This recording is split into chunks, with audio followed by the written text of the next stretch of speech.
Hola, en este vídeo vamos a ver las diapositivas de la 7 a la 12 del tema 6. A partir de la primera de las diapositivas del vídeo vamos a introducir lo que serían los vectores dinámicos. Un vector dinámico se va a manejar mediante variables de tipo puntero, es decir, variables que lo que almacenan en su interior es una dirección de memoria, una referencia.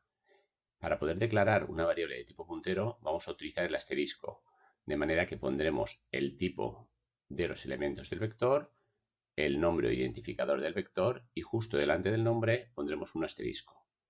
Aquí vemos tres variables de tipo puntero que hemos declarado las tres de tipo entero. Para poder manejar los vectores dinámicos, tanto en lo referente a la reserva de memoria como lo que sería la liberación de la memoria, vamos a utilizar estas tres funciones, la función malloc, la función sizeof y la función free. Las tres funciones pertenecen a la librería stdlib.h. Por ello, cada vez que utilicemos estas funciones, hemos de incluir en nuestro código esta librería. A la hora de manejar un vector dinámico, podemos ver que serán básicamente 4 los pasos que vamos a seguir. En un primer lugar, declararemos una variable que es la que va a referenciar al vector, una variable de tipo puntero. Posteriormente, cuando ya sepamos el número de elementos para el que queremos utilizar el vector, vamos a reservar memoria para el vector. Para ello utilizaremos una función malloc, apoyándonos también en sizeof. Y luego, por último, en este paso, comprobaremos que se ha creado todo correctamente. En el siguiente paso utilizaremos el vector. Ya se puede adelantar que el uso del vector dinámico es exactamente igual que el uso del vector estático, con lo cual aquí no será necesario el aprender nada nuevo. Una vez el vector ya no vayamos a utilizarlo más, tenemos que liberar nosotros la memoria. Esto es algo que no ocurría con los vectores estáticos, pero que sí tenemos que hacer con los vectores dinámicos. Para liberar la memoria utilizaremos la función free y a continuación entre paréntesis el nombre del puntero que referencia al vector dinámico que queremos liberar. Estos pasos se pueden ver mucho más fácilmente en un ejemplo como el que tenemos aquí. Vamos a ver, en este caso lo que vamos a utilizar es un vector dinámico para poder almacenar una cantidad determinada de notas.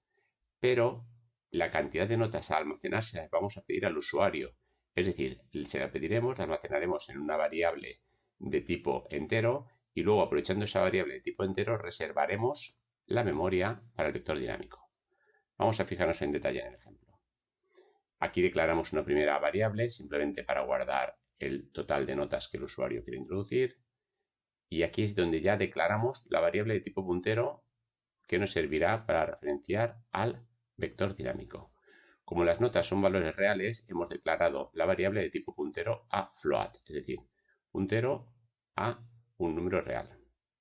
A continuación, con este printf y scanf, pedimos la cantidad de notas al usuario y almacenamos en la variable n, la variable entera n, ese número de notas.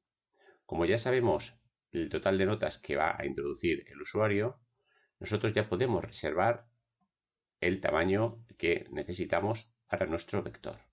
Esa reserva la hacemos en esta línea.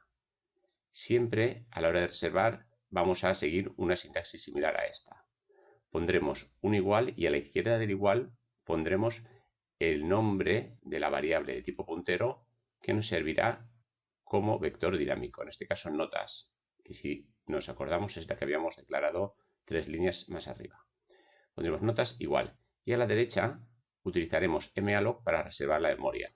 Malloc viene de memory allocation precisamente. Malloc necesita un único parámetro, que es el total de memoria a reservar. En este caso sabemos que necesitamos reservar memoria para n elementos de tipo float. Luego el total de memoria a reservar lo vamos a calcular de esta manera. N por sizeOfFloat. SizeOfFloat lo que hace es que nos devuelve el total de memoria que ocuparía un único elemento de tipo float. Por lo tanto, n por sizeOfFloat lo que hace es que nos va a devolver el total de memoria ocupada por n elementos de tipo float. Antes de llamar a la función malloc hay que poner este operador de casting, es decir, malloc nos va a devolver una dirección de memoria que es la dirección de memoria a partir de la cual se ha reservado este bloque de memoria que hemos indicado entre paréntesis, y esa dirección va a tener que ser de tipo float asterisco, dirección onFloat, ya que notas es de tipo float asterisco. De ahí que delante pongamos este casting a float asterisco entre paréntesis. Hay que destacar que si notas hubiera sido una variable de tipo int asterisco, pues aquí hubiéramos puesto int asterisco y aquí hubiéramos puesto int. Luego realmente lo que es la instrucción de reserva de memoria es bastante sencilla. Simplemente pondremos aquí el identificador del puntero y en esta primera parte y en esta segunda parte el tipo de datos de los elementos del vector. Una vez reservada la memoria hay que comprobar que se ha reservado correctamente, ya que puede haber dado algún problema si por ejemplo la memoria ya estaba llena.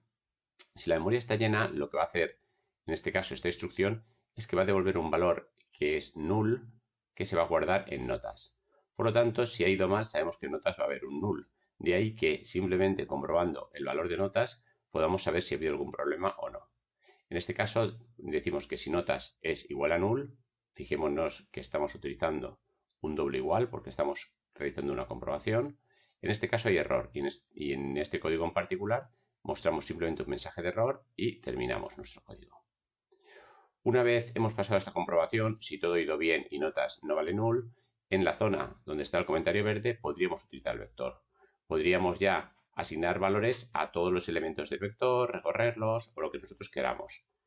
La forma de utilizar el vector es la misma que seguíamos cuando el vector era estático. Una vez hemos terminado de utilizar el vector, tenemos que liberar la memoria que previamente habíamos reservado.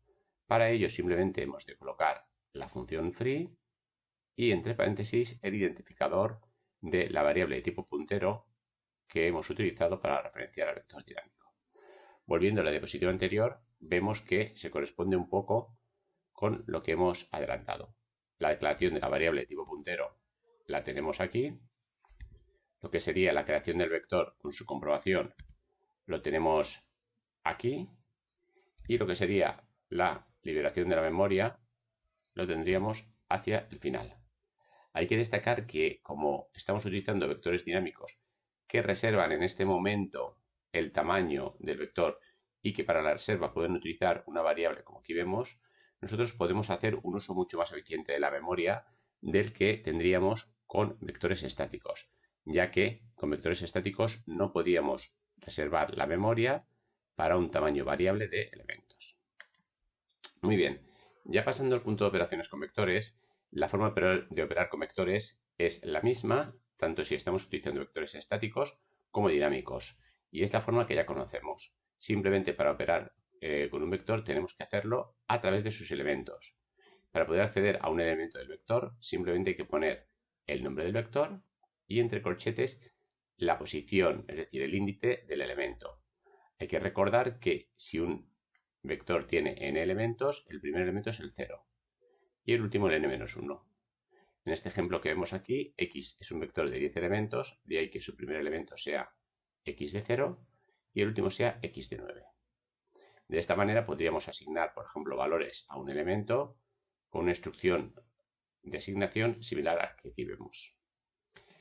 También, en lo que se refiere a las operaciones básicas, nosotros hay que recordar que en ningún momento vamos a poder asignar valores a un vector como un todo. Hay que recordar que aunque los valores los leamos a través de teclado, tenemos que leerlos elementos a elementos. Aquí, por ejemplo, estamos con un scanf leyendo un valor entero para el primer elemento del vector n y nosotros hemos de anteponer, por supuesto, el ampersand, puesto que n de 0 sería un elemento entero, puesto que n es un vector de enteros. Muy bien, vamos a plantear un ejercicio en el cual vamos a utilizar vectores dinámicos. En este caso se trata del desarrollo de un programa que permita leer un vector de n valores reales, siendo n un valor que se pide previamente al usuario. Debe de calcular la media de todos sus elementos y decir cuántos elementos están por encima de la media y cuántos por debajo. Todo esto, como hemos adelantado al principio, hemos de hacerlo utilizando un vector dinámico, ya que de esta manera reservaremos memoria para este vector una vez el usuario haya introducido el valor n que se le pide. Vamos a intentarlo.